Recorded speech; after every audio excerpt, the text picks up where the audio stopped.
جی امت ابتدار میں آپ زندگی ترتیب میں آپ غلط ہیں کہتے آپ غلط ہیں کہتے آپ غلط ہیں کہتے آپ غلط ہیں. حالانکہ ان کا موضوع یہ ہے کہ اپنے مذہب کی تحقیق کرو عمل کے لیے. میں بہت اہم بات کروں اپنے مذہب کی تحقیق کرو عمل کرنے کے لیے اور اپنے مذہب کے عوام کو دین سکھلاؤ تعلیم کے لیے.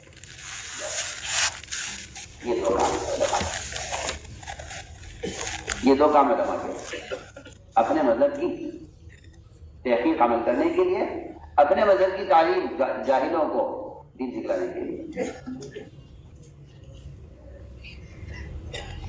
ورنہ میں سچی طور پر کرتا ہوں کہ جتنی کتابیں لکھی جاتی ہیں ان کا نہ عوام کو ان کتابوں سے کوئی مطلب ہے کوئی سروکار ہے نہ یہ ان کی سزا کی چیز ہے.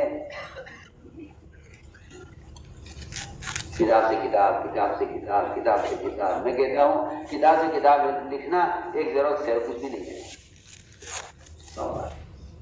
کچھ کہنا ہو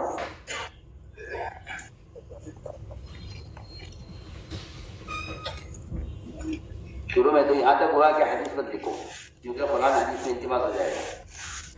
صرف قرآن لکھنے کی اجازت ہے.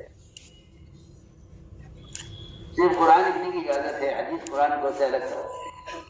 جی ہاں حکم ہے. لیکن جب تحریف ہونے لگی تو حدیث کو لکھا گیا صرف اس لیے تاکہ حدیث کی حفاظت ہو بس.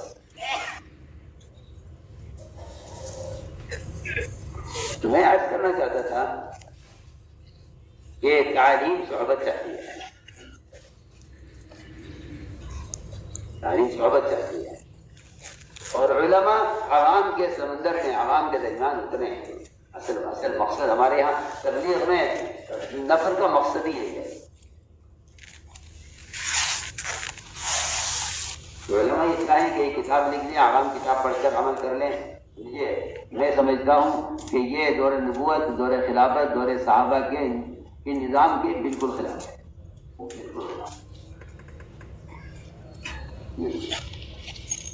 یہ نظام جدید نظام ہے. کون کیا سمجھا کس نے کتاب پڑھی آپ نے کتاب ثابت تقسیم کرا تھا کس نے پڑھی کس نے عمل کیا. تعلیم تو مسجد کا ماحول اور علماء کی صحبت یہ تعلیم کا مطالبہ ہے. تو میں نے عرض کی ہے ایک بات میں سب کہنا چاہتا ہوں مزید کہ ایک دوسرے کی تردید کرنا یہ ان کا موضوع نہیں ہے. اپنے مذہب کی تحقیق اپنے مذہب والوں کو اپنے مذہب کی تعلیم یہ ضرورت ہے. اس کی ضرورت ہے. ورنہ میرے دوستوں عزیزوں یاد رکھنا ہماری بات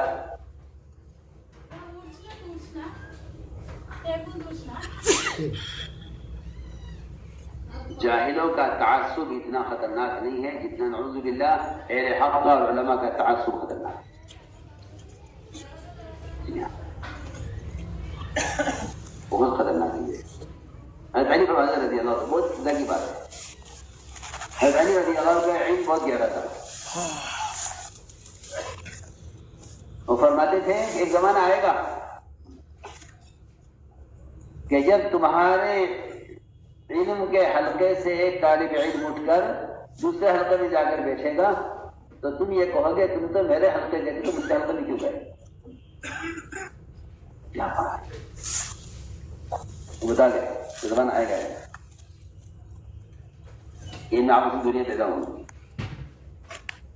جی ہاں حالانکہ مذاہب اربعہ اس لیے رحمت ہے امت کے لیے ان کا اختلاف کیونکہ مذاہب اربعہ ساری سنتوں پر عمل کرا دیتے ہیں. اگر ایک ہی مذہب ہوتا تو پتہ نہیں کتنی سنتیں رہ جاتی عمل کی.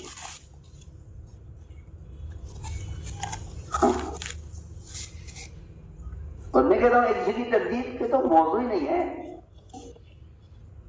اپنے مذہب کو ثابت کرے نا دوسرے کا مذہب کی تردید کیوں کر رہے ہیں.